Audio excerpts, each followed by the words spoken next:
A thought occurred to me that with what happened with this Charlie Kirk situation is that this is where the First Amendment meets the Second Amendment and they clash. Um, but at the end of the day, you know which party falls along which lines when it comes to political violence and when it comes to restraint and when it comes to protecting rights. Let me add a little context because I find it I find it interesting that Democrats are the ones that are always talking about gun control, always talking about, taking guns and buybacks and this, that, and the other and modifying the Second Amendment. Yet they're the ones that, I don't know, I'll give them 8 times out of 10. They're the ones that are grabbing a gun and going out and murdering people whenever somebody goes against the grain of what they think. Versus the Republican side, they're all for Second Amendment. Charlie Kirk was an avid Second Amendment man. He always said it wasn't the gun, it was the one that pulled the trigger. And he died for that belief.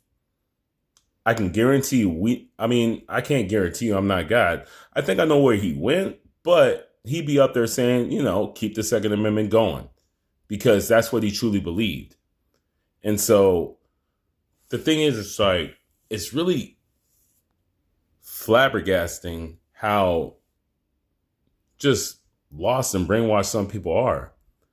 The one party that's against, and like I said in the other video, let's just be real. Charlie Kirk just had some old school traditional American values, which a lot of people believe in. They're just too scared or too intimidated or don't want to lose their job, and they keep quiet about it.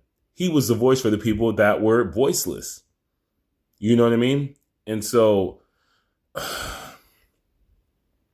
when it comes to the, freedom of speech, Charlie Kirk was the embodiment of that.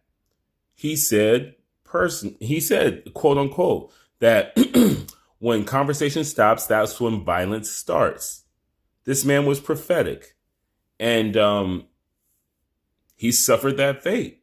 But the thing is, he rode for it. He stood on business.